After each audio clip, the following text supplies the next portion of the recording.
नमस्कार जी। देखो, आज मैं पुनः उपस्थित हूँ कालिका पुराण की कथा भाग 9 के साथ। कल जन्माष्टमी बीती है, तो आज हम लोग भगवान विष्णु की स्तुति करेंगे। कालिका पुराण में वर्णित देवताओं द्वारा भगवान विष्णु की जो स्तुति की गई है, उस स्तुति की कुछ पंक्तियाँ मैं यहाँ पे ध्यान में लेता हूँ। वह इस प्रकार है। नमस्ते देव देवेशम जगत कारण कारक काल स्वरूपिन भगवान प्रधान पुरुषात्मक स्थूल सूक्ष्म जगत व्यापिन परेश पुरुषोत्तम त्वं कर्ता सर्वभूतानां त्वं पाता त्वं विनाशकृत त्वं हि माया स्वरूपेण सम्मोहयसि वै जगत यद भूतं यच्च वै भाव्यं यदिदानी प्रवर्तते यद सर्वं परमेशत्वं स्थावरं जंगमम। देखो, इस प्रकार से यह बहुत लंबी स्तुति है कालिका पुराण में। देवताओं द्वारा भगवान विष्णु की स्तुति इसलिए की गई है कि इसकी कथा आएगी कि भगवान यज्ञ वाराह के कर्मों से पृथ्वी बिल्कुल शुद्ध हो रखी थी, चारों ओर विनाश के बादल मंडरा रहे थे। तो इसलिए और इसी कारण भगवान वाराह और भगवान शरभ में युद्ध होता है। तो वहीं पे भगवान विष्णु की स्तुति करते हैं देवताओं को कि आप जो है हमें हमारी रक्षा कीजिए। भगवान विष्णु, वही यह स्तुति है। वाराह भगवान से रक्षा के लिए देवताओं द्वारा जो भगवान विष्णु की स्तुति की गई है वह इस प्रकार थी। इसका अर्थ मैं थोड़ा सा आप लोगों को बता देता हूँ।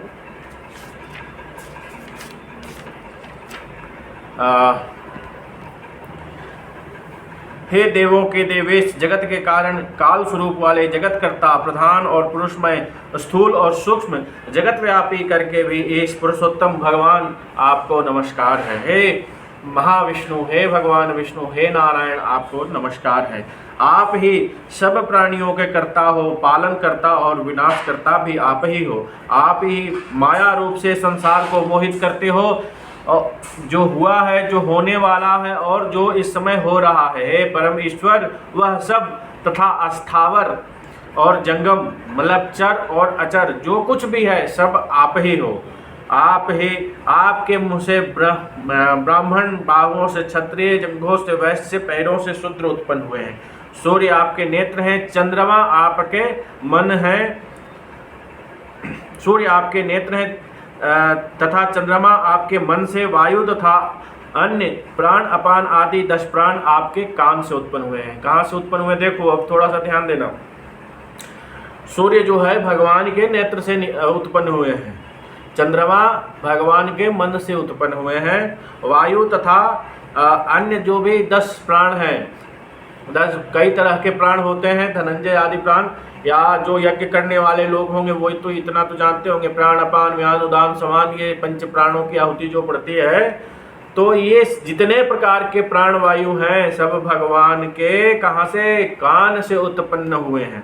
तो इस तरीके से यहाँ पे स्तुति करते हैं सभी देवता और उनसे प्रार्थना करते हैं कि हमारी रक्षा कीजिए। देखो, अब हम मूल बिंदु पे आते हैं। देखो, पिछले वीडियो में प्रलय किस प्रकार होता है ये बताया गया था। आज हम बताएंगे कि सृष्टि कैसे हुई।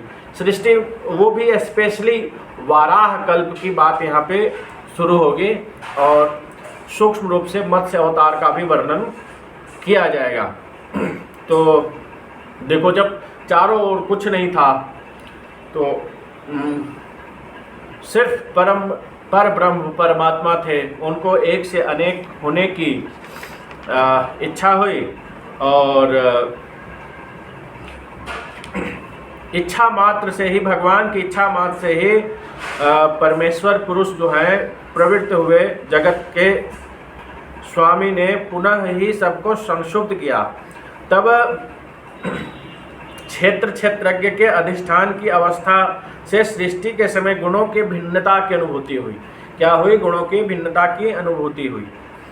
प्रधान से घिरे हुए उस महत् तत्व से वैकारिक तेजस और तामस मतलब सत रज तम 3 प्रकार का अहंकार उत्पन्न हुआ। देखो, इस धरती पे जितने भी गुण हैं, लोग हैं या उनका जो भी स्वभाव है वो किस प्रकार उत्पन्न होता है? तो सत रज तम के जोड़ से ही सभी लोगों के सतरज स्वभाव और ये सारी चीज़ें बनती हैं। तो सतरज तम किसमें कितना अधिक है यह आप उसके स्वभाव से अनुमान लगा सकते हैं। तो सबसे पहले भगवान की इच्छा से भली भांति जो सृष्टि क्षुब्ध हुई और प्रेरित हुई तो प्रधान तत्व से महत तत्व की उत्पत्ति हुई और उस महत तत्व से वैकारिक तेजस तामस 3 प्रकार का अहंकार हुआ। मतलब सत रज तन 3 प्रकार के अहंकार हुआ जो स्वयं ही भूत और इंद्रियों को उत्पन्न करने वाला था। इस प्रकार से ज्यों ही अहंकार पैदा हुआ त्यों ही उस महत तत्व ने अहंकार को भली भांति ढक लिया और तब उस आवरणग्रस्त अहंकार से सब स्पर्श रूप रस गंध नामक 5 तन्मात्राएं उत्पन्न हुई। शब्द स्पर्श रूप रस गंध नामक 5 तन्मात्राएं उत्पन्न हुई। 5 तन्मात्राएं का मतलब ये जो शब्द स्पर्श रूप रस गंध जो ये तन्मात्राएं ये किसके गुण हैं? तो ये पंच महाभूतों के गुण हैं। तो इस प्रकार से शब्द तन्मात्र से आकाश तत्व प्रकट हुआ और आकाश महाभूत से स्पर्श तन्मात्र हुए। आकाश और वायु के सम्मिलित स्वरूप से जो है अग्नि नाम का तत्व हुआ। आकाश वायु तेज से स्पर्श रूप तन्मात्र की भांति रस तन्मात्र को प्रकट हुआ, उससे जल तत्व की सृष्टि हुई और सब और व्याप्त हुई। मतलब कुल मिला के जो इस प्रकार के जो भगवान के इच्छा से उनके जो अहंकार हुए महतत्व ने उनको ढका, उससे शब्द स्पर्श रूप रस गंध नाम की 5 तन्मात्राएं उत्पन्न हुई और इन तन्मात्राओं से क्या उत्पन्न हुआ? पंच महाभूतों का सृजन हुआ। तो इस प्रकार से जब पंच महाभूतों की सृष्टि हो गई तो अमित तेजस्वी विष्णु की भगवान विष्णु की जो पृथ्वी रूप की जो शक्ति है उसी ने निराधार वायु से आंदोलित जल राशि का आधार बनकर उसे धारण किया। देखो जब भगवान विष्णु की शक्ति माँ पृथ्वी ने जब उसको धारण किया जल तत्व को, तब भगवान परमेश्वर ने उसमें बीज की सृष्टि की और वह बीज जो है सूर्य के समान प्रभा से युक्त स्वर्णिम अंड हो गया और महत आदि से आरंभ हो विशेष अर्थात ब्रह्मांड तक अपने पूर्ववर्ती जल अग्नि वायु आकाश तामस अहंकार आदि महत तत्व 10 बंधनों से ब्रह्मांड बाहर से घिरा हुआ था। अब देखो इस सृष्टि को इसलिए ब्रह्मांड कहते हैं क्योंकि भगवान विष्णु के भगवान पर ब्रह्म परमेश्वर के बीज जिसे जो पृथ्वी माता से धारण किया वह एक स्वर्णिम अंड के समान हो गया और वही स्वर्णिम अंड जो है आगे चल के ब्रह्मांड कहलाया। उसी ब्रह्मांड में हम सभी लोग निवास करते हैं। तो इस प्रकार से जिस प्रकार बाह्य दलों से व्याप्त उसी प्रकार अतुलनीय ब्रह्मांड भी जल आदि महाभूतों से व्याप्त था। मतलब ब्रह्मांड में सभी पंच महाभूत आदि स्थित हो गए। उस ब्रह्मांड के भीतर भगवान विष्णु स्वयं ही ब्रह्मा के रूप में शरीर धारण करके देवताओं के मान से एक और मानव मान से 360 वर्ष तक स्थित होकर अपनी बुद्धि से उन तत्वों के बीजों को धारण किए रहे और अपने ध्यान बल से क्षण मात्र में ही उस अंडे को 2 भागों में बांटकर स्वयं ही उसमें स्थित हो गए। तभी गंध और उसमें उत्तरवर्ती रस रूप स्पर्श शब्द आदि तन्मात्राओं द्वारा इस पृथ्वी की सृष्टि की गई। तो इस प्रकार से इस पृथ्वी की सृष्टि की गई। यह पृथ्वी समस्त स्पर्श शब्द रूप रस गंध आदि गुणों के आधार रूप में सभी तन्मात्राओं द्वारा क्षणमय भर में जलाई गई। और उसके बाद जब ये ब्रह्मांड बन गया पृथ्वी बन गई उसके बाद क्या है स्कंद द्वयात्मक भुवन वृक्ष के निचले भाग से पाताल नाम के अत्यंत सुख देने वाले नागों के 7 निवास स्थान हुए। मतलब क्या हुए? नागों के 7 स्थान हुए पाताल नामक। आपने सुना होगा तल तला पाताल महातल रसातल या इस तरीके की बहुत सारी आपने सुनी होंगी, तो 7 तल जो है स्थित हो गए और उसके ठीक ऊपर भगवान शिव जो है निवास करते हैं। अर्थात पाताल नाम के जो 7 तल हैं, पाताल, रसातल, महातल, तलातल इत्यादि के, इसके ठीक ऊपर क्या है, कैलाश पर्वत विराजमान है जहाँ भगवान शिव विराजमान रहते हैं। उससे मज्जा रूप अभाग से जिस लोक का निर्माण हुआ उसे महलोक कहते हैं, और जन नामक लोक उस गर्भगत वायु से उत्पन्न हुआ तथा तप नाम का श्रेष्ठ लोक ध्यान से उत्पन्न हुआ।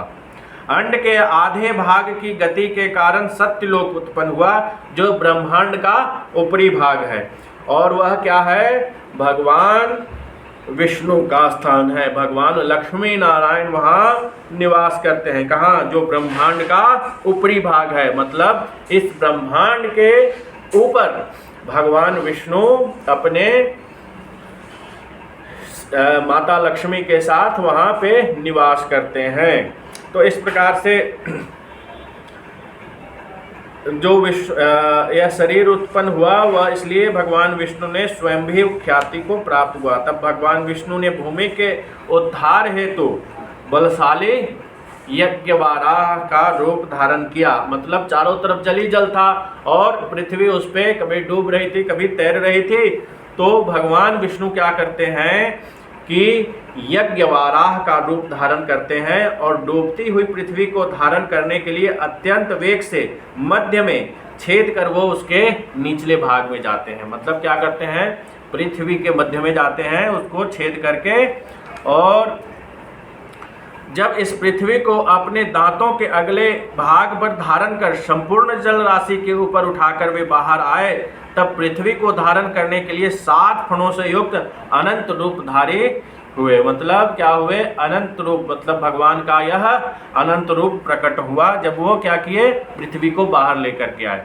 तब उन्होंने शेष रूप से अपने फणों को फैलाकर उसमें बीच के फण पर पृथ्वी को रखा। मतलब शेष, आप लोगों ने सुना होगा कि पृथ्वी कहाँ है, भगवान शेषनाग के मस्तक पर विराजमान पृथ्वी को भगवान शेषनाग ने धारण कर रखा है। तो उन्होंने शेष रूप से अपने फणों को फैलाकर ठीक बीचों बीच के फण पर जो है पृथ्वी को रखा। तब यज्ञवारा ने स्वयं जल में स्थित होकर पृथ्वी को जल पर छोड़ दिया। तब अनंत रूपधारी शेष ने अपने सभी फणों को फैलाया, तो उसमें से एक पूर्व की ओर, दूसरा पश्चिम की ओर, अन्य दक्षिण और उत्तर की ओर फैले। एक ईशान तथा दूसरा अग्नि कोण में, एक फन पृथ्वी के मध्य भाग पर रहा। उनका शरीर नैऋत्य कोण में स्थित हुआ। वायव्य कोण की दिशा शून्य हो गई, अतः पृथ्वी उस ओर झुक गई। मतलब भगवान शेषनाग का शरीर नैऋत्य कोण की ओर हुआ, तो नैऋत्य कोण से, और इधर वायु कोण खाली रह गया। तो वायु कोण खाली रहने के कारण पृथ्वी जो है थोड़ी सी झुकी हुई सी हो गई। तब क्या करते हैं, तब अनंत अपने दीर्घ शरीर को जल में धारण न कर सके, तो विष्णु ने स्वयं जो है कच्छप का स्वरूप धारण करके अनंत के विशाल शरीर को धारण किया। मतलब भगवान विष्णु पुनः एक स्वरूप प्रकट करते हैं, कच्छपा अवतार आप लोगों ने सुना होगा, और कच्छप के रूप में अनंत के विशाल शरीर को धारण करते हैं। उस कच्छप भगवान ने निचले ब्रह्मांड खंड को अपने पैरों से दबाकर वायव्य दिशा में अपनी गर्दन उठाकर पीठ पर अनंत को धारण किया। मतलब वायव्य दिशा में इस तरीके से अपना उठाया। कच्छप को मतलब कछुआ, तो कछुए का जो सिर होता है वह ऊपर की ओर उठा होता है। तो भगवान विष्णु ने कच्छप अवतार लेकर जो वायु कोण खाली था, वायु कोण में अपने सिर को उठाया और अनंत को धारण किया।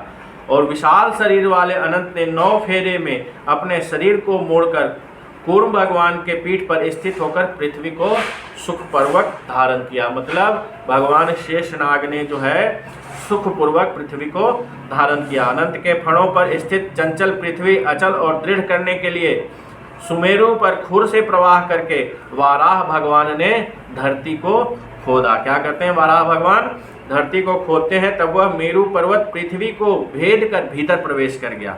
वह मेरु नाम का विशाल पर्वत वाराह के चरणों के प्रहार से, मेरु पर भगवान वाराह जो है चरणों से प्रहार करते हैं, और इतना भयानक प्रहार होता है कि मेरु पर्वत 16,000 योजन तक रसातल में प्रवेश कर गया। और उसी प्रहार से मेरु पर्वत का शीर्ष भाग 30,000 योजन चौड़ा हो गया। वाराह भगवान ने आसपास पर्वतराज हिमालय आदि के द्वारा ऐसी मर्यादा निर्धारित कर सकी दी जिससे पृथ्वी को धारण करने वाला मेरु पर्वत आज भी विचलित नहीं होता। तब ब्रह्मा ने ओजस्वी भगवान वाराह को नमस्कार करके अपने शरीर से, मतलब भगवान जो है भगवान वाराह को नमस्कार करके अर्धनारीश्वर भगवान शिव का अर्धनारीश्वर स्वरूप प्रकट होता है और उस महादेव उत्पन्न, मतलब महादेव का अवतार होता है वहाँ। और सर्वप्रथम पैदा होते हुए ही रोने लगते हैं। तब ब्रह्मा ने रोते हुए महादेव से पूछा, क्यों रो रहे हो? तब भगवान महेश्वर कहते हैं कि मेरा नाम बताइए और मैं कौन हूँ। तो महान आशय वाले रोने के कारण उनका नाम रुद्र हुआ। ब्रह्मा द्वारा ऐसा कहे जाने पर रुद्र बार बार रोया। तब ब्रह्मा ने उनके 7 अन्य नाम रखे, सर्व, भव, भीम, महादेव, उग्र, ईशान और पशुपति। तो इस प्रकार से भगवान रुद्र का प्राकट्योत्सव होता है। और उसके पश्चात जो है भगवान रुद्र कहते हैं कि जिस प्रकार आपने मुझे बांट दिया उसी प्रकार सृष्टि की अधिकता के लिए आप भी अपने को ही विभाजित कीजिए। तब प्रभु जो हैं 2 भागों में विभक्त होते हैं और आधे भाग से विराट नाम की पुरुष हुए और आधे भाग से उनकी पत्नी की सृष्टि हुई। इस प्रकार से भगवान विराट पुरुष ने ब्रह्मा से कहा, हे प्रजापति तुम सृष्टि करो। और तपस्या करके विराट पुरुष ने स्वयंभू मनु की सृष्टि की। उसने भी तपस्या द्वारा ब्रह्मा को संतुष्ट किया और संतुष्ट हुए उन ब्रह्मा ने सृष्टि हेतु मन से दक्ष प्रजापति आदि की सृष्टि की। इस प्रकार से जो है इसके बाद देखो क्या कहते हैं, भगवान वाराह जो है अपने थूथन से खोदकर पृथ्वी पर वलयाकार 7 समुद्रों की रचना की है। 7 सागरों की सृष्टि करने के बाद पृथ्वी के अंत तक 7 बार भ्रमण करके उसे बांटकर 7 द्वीपों की सृष्टि की। और जिस प्रकार से घर के चारों ओर दीवार स्थापित की जाती है उसी प्रकार पृथ्वी के चारों ओर सभी ओर 2 लाख ऊंचे लोकालोक नाम का सुदृढ़ पर्वत स्थापित किया। तो इस प्रकार से भगवान वाराह के द्वारा सृष्टि, इस प्रकार से सृष्टि होती है। और फिर धीरे धीरे सूर्य, चंद्रमा, अग्नि आदि आपने सुन ही लिया कि किस प्रकार से उत्पन्न हुए। और उसके पश्चात प्रजापति दक्ष, स्वयंभू, मनु इत्यादि से सृष्टि इस तरह से बढ़ती रहती है। रुद्रगणों और भगवान विष्णु के गण पृथ्वी पे और सारी चीज़ें, जितने प्रकार के जीव जंतु, मत्स्य, कीट, पतंग, मनुष्य आदि सबकी सृष्टि होती है। और तब जो है फिर भगवान, अब इधर सृष्टि हो गई। अब मैं भगवान वाराह की कथा को थोड़ा और आगे बढ़ाता हूँ। तो देखो क्या होता है कि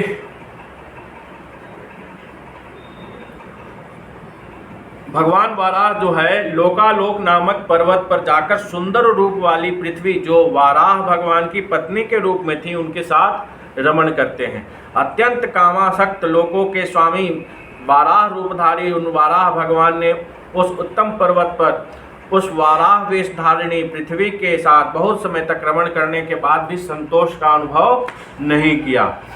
तब जो है सुक्री के रूप में तथा उनके साथ रमन करती हुई पृथ्वी के 3 पुत्र हुए, जिनका नाम इस प्रकार से, भगवान वाराह के और पृथ्वी माता के 3 पुत्र हुए। उनका नाम है सुवृत, कनक और घोर। वे सभी महाबलशाली थे। वे बच्चे भी स्वर्णिम मेरु पृष्ठ के शिखर के शैया पर, गुफाओं में तथा सरोवरों पर एक दूसरे के साथ विहार करते थे। और उन वाराह भगवान ने उन पुत्रों से घिरकर अपनी पत्नी के साथ उस समय रमन करते हुए शरीर त्याग की चिंता भी नहीं की, क्योंकि भगवान वाराह को जो है सृष्टि करने के बाद अपने वाराह स्वरूप को छोड़ना था। लेकिन वो इस प्रकार से माया में घिर गए कि उनको वो स्वरूप जो है अच्छा लगने लगा और उसी में वो माया सक्त हो गए। कभी उस महाबलशाली ने उन बच्चों तथा पत्नी के साथ कीचड़ में लोट-पोट कर कीचड़ संबंधी खेल खेला। कभी कीचड़ के लेप सहित जल बरसाना, मधु पिंगल वाला आदि शरीर संध्याकालीन जल बरसाते बादलों के साथ सुशोभित हुए। अपने पुत्रों और पृथ्वी के साथ सहित जो है स्वयं धरणी पर रमन करते, इससे पृथ्वी मध्य भाग में नीची हो गई। क्या हुई? मध्य भाग में नीची हुई। पृथ्वी के नीचे अनंत भी भगवान को ढोने की पीड़ावश भयभीत हो गए। कूर्म को कुचल कर छत विक्षत कर शरीर सहित पृथ्वी नीचे हो गई। मतलब कूर्म जो थे और शेष नाग को पीड़ा होने लगी। भगवान वाराह के इस तरह से जो उछल कूद मचाने से जो शेष नाग थे और कच्छप थे, कूर्म थे, सबको जो है पीड़ा होने लगी। सोवृत, घोर और कनक जो भगवान वाराह के पुत्र थे, उनके थूथनों के प्रहार से स्वर्ण शिखर तोड़कर समतल कर दिया। मतलब पहाड़ों को तोड़ करके समतल कर दिया उन लोगों ने। तब देवताओं के मानस आदि सरोवरों को भी उन बच्चों ने मिलकर अपने थूथनों के प्रहार से मतलब भयानक उत्पात मचाया भगवान वाराह के पुत्रों ने। और भगवान वाराह ने जो है पृथ्वी पर और भयानक उत्पात मचाना शुरू किया। इधर से तोड़ना, उधर फोड़ना, देवताओं के जो सरोवर थे उसको गंदा कर देना। मतलब इस तरीके से भयानक उत्पात मचाते हैं। तब सभी लोग जो हैं भगवान शिव के शरण में जाते हैं और भगवान शिव से जो है इनका भगवान वाराह का स्वरूप को जो है पुनः वापस लाने की प्रार्थना करते हैं। और इसी के बाद भगवान शरभ और भगवान वाराह का युद्ध हुआ है। बड़ा ही भयानक युद्ध है। इसकी कहानी में, इसकी कथा मैं सुनाता हूँ। तो सर्वप्रथम भगवान विष्णु से सभी लोग जो है प्रार्थना करते हैं कि हे भगवान विष्णु, आप जो है हमारी रक्षा कीजिए। तो जब सभी लोगों ने प्रार्थना की तो भगवान शरभ जो है, भगवान शिव अपने शरभ रूप में अवतार लेते हैं और इस प्रकार से वो भगवान वाराह को रोकने की प्रयास करते हैं। तो यहाँ पे भगवान शरभ के स्वरूप का थोड़ा सा मैं वर्णन करना चाहूँगा।